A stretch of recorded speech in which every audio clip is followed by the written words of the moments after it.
നമസ്കാരം. എല്ലാവർക്കും സ്പോക്കൺ ഹിന്ദിക്ക് രാസിലേക്ക് സ്വാഗതം. പി എസ് സിയുടെ full time junior language teacher, part time junior language എന്നീ പരീക്ഷകൾക്ക് ശേഷം ഇന്റർവ്യൂ മെയ് മാസം മുതൽ ആരംഭിക്കാൻ പോവുകയാണ്. 2025 ഏറെ പ്രതീക്ഷയോടെ നിങ്ങൾ ഏവരും കാത്തിരിക്കുന്ന ആ ഇന്റർവ്യൂ ഡേറ്റ് അടുത്തെത്തിക്കൊണ്ടിരിക്കുകയാണ് അല്ലെ? സോ ഇന്റർവ്യൂല് മികച്ച പെർഫോമൻസ് കാഴ്ചവെക്കണം എന്നാണ് നിങ്ങൾ ആഗ്രഹിക്കുന്നതെങ്കിൽ ഈ വീഡിയോ തീർച്ചയായിട്ടും നിങ്ങൾക്കുള്ളതാണ്. ഏവർക്കും ഇന്റർവ്യൂവിന്റെ സമയത്ത് നിങ്ങൾക്ക് ഏവർക്കും ഉണ്ടാവുന്ന ഒരു കൺഫ്യൂഷൻ അല്ലെങ്കിൽ ഒരു ടെൻഷനാണ് ചോദിക്കുന്ന ചോദ്യങ്ങൾക്ക് എങ്ങനെ ഉത്തരം പറയും എന്നുള്ളത്. സോ അതിനൊരു സിമ്പിൾ ടെക്നിക്ക് പറഞ്ഞുതരാം. ഓക്കെ, നിങ്ങൾ എന്നെ ചിന്തിച്ചു നോക്കൂ. ഒരു ഇന്റർവ്യൂ നടക്കുന്ന സമയത്ത് ഇന്റർവ്യൂവർ ആരെ പറ്റിയാണ് ചോദിക്കുന്നത്? ഒരുപാട് ജനറൽ ആയിട്ടുള്ള കാര്യങ്ങളിലേക്ക് ചോദിക്കാം, പക്ഷെ അതിന്റെ മുന്നേ അവർ ഏറ്റവും കൂടുതൽ അറിയാൻ ആഗ്രഹിക്കുന്നത് നിങ്ങളെ പറ്റിയാണ്. അവിടെയാണ് പലപ്പോഴും നമ്മൾക്ക് മിസ്റ്റേക്ക് പറ്റുന്നത്. നമ്മൾ എന്ത് ചെയ്യും? നമ്മളെ പലപ്പോഴും പോളിഷ് ചെയ്ത് സംസാരിക്കാൻ നോക്കും, അല്ലെങ്കിൽ അറിയാത്ത കാര്യങ്ങൾ അറിയുന്ന രീതിയിൽ സംസാരിക്കാൻ നോക്കും. ലാസ്റ്റ് എന്താ സംഭവിക്കുക? നമ്മൾ തന്നെ അവിടെ കീഴടങ്ങേണ്ടി വരും. നമ്മളവിടെ എന്താ പറയുക, നാണം കെട്ടിട്ട് ഇറങ്ങി വരേണ്ടി വരുന്ന ഒരു സാഹചര്യം ഒരിക്കലും ഒരു ഇന്റർവ്യൂ ബോർഡിന്റെ മുന്നിൽ നിങ്ങൾക്കുണ്ടാവരുത്. എങ്കിൽ ആദ്യമേ തന്നെ നമുക്ക് അറിയേണ്ടത് നമ്മളെ പറ്റിയാണ് അല്ലെ? സോ അതിന് വേണ്ടിയിട്ടാണ് എന്ത് ചോദിക്കുന്നത്? സെൽഫ് ഇൻട്രൊഡക്ഷൻ നിങ്ങളെ കൊണ്ട് പറയിപ്പിക്കുന്നത്.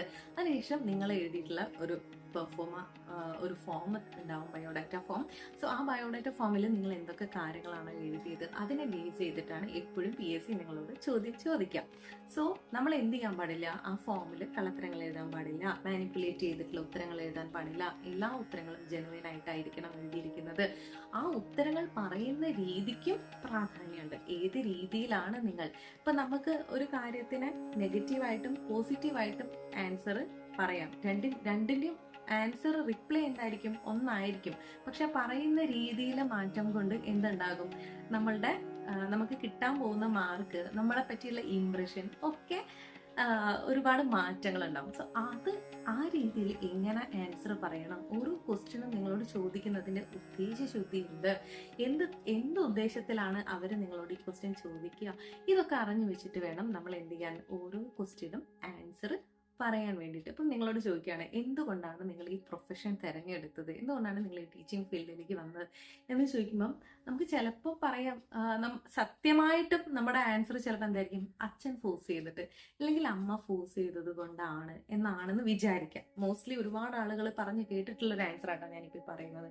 പക്ഷേ ഒരു പി എസ് സിന്റെ ഇന്റർവ്യൂവിൽ ഇരിക്കുന്ന സമയത്ത് നമ്മൾ അങ്ങനെ പറയുമ്പോൾ നമ്മളെ പറ്റിയുള്ള ഇംപ്രഷൻ എന്താണ്? അതേസമയം അടുത്ത കാൻഡിഡേറ്റ് വന്നിട്ട് അവർ പറയാണ്, സർ എൻ്റെ പാരൻസ് ടീച്ചേഴ്സ് ആയിരുന്നു, അല്ലെങ്കിൽ എന്നെ പഠിപ്പിച്ചിട്ടുള്ള ടീച്ചേഴ്സ് എന്നെ ഇൻസ്പയർ ചെയ്തിട്ടുണ്ടായിരുന്നു, അങ്ങനെ ഒരു എക്സ്പീരിയൻസിന്റെ പുറത്താണ് എനിക്കും ടീച്ചിങ് ചെയ്താൽ കൊള്ളാം, എനിക്കും ഒരുപാട് കുട്ടികളെ പഠിപ്പിക്കണം എന്നൊക്കെ ഉള്ള ഒരു രീതിയിൽ കുറച്ചും കൂടി ഡിഫറെൻ്റ് ആയിട്ട് ആൻസർ പറയുമ്പം ആദ്യം പറഞ്ഞ ആളുടെ ഉത്തരത്തിൽ നിന്നും രണ്ടാമത് പറഞ്ഞ ആളുടെ ഉത്തരത്തിലേക്ക് ഒരുപാട് ഹൈ പൊസിഷനിലാണ് രണ്ടാമത് പറഞ്ഞ ആളുടെ ഉത്തരം നിൽക്കുന്നത് അല്ലെ?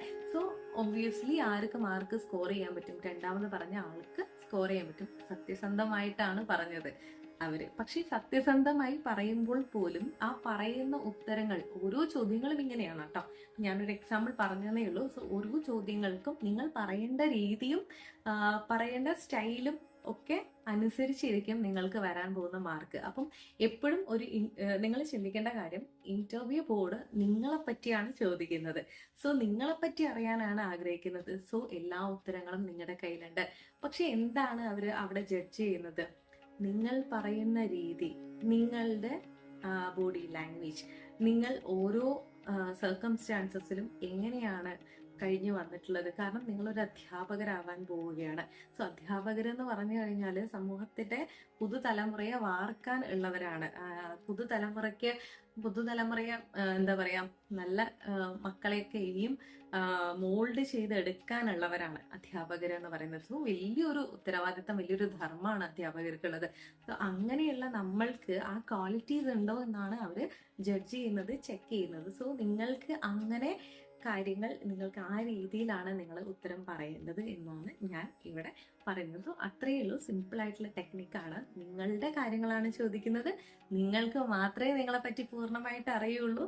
സോ ആ ഒരു കോൺഫിഡൻസിൽ വേണം നിങ്ങൾ എന്ത് ചെയ്യാൻ വേണ്ടിയിട്ട്, ഒരു ഇന്റർവ്യൂവിന് പോകാൻ വേണ്ടിയിട്ട്. പക്ഷെ എന്താവാൻ പാടില്ല, ഓവർ കോൺഫിഡന്റ് ആണ് എന്നുള്ള ഒരു ആറ്റിറ്റ്യൂഡിൽ നിങ്ങൾ ഒരിക്കലും അവിടെ പോകാൻ പാടില്ല. അതും നിങ്ങളെ തകർക്കും. സോ അപ്പൊ ഇത്രയേ ഉള്ളൂ. ഈ കാര്യങ്ങളൊക്കെ മനസ്സിൽ വെച്ചിട്ട് ഇന്റർവ്യൂവിന് വേണ്ടിയിട്ട് നന്നായി പ്രിപ്പയർ ചെയ്യൂ. എല്ലാവർക്കും നല്ല അധ്യാപകരാവാൻ സാധിക്കട്ടെ, PSC എല്ലാവർക്കും കിട്ടട്ടെ എന്ന് പ്രാർത്ഥിക്കുന്നു.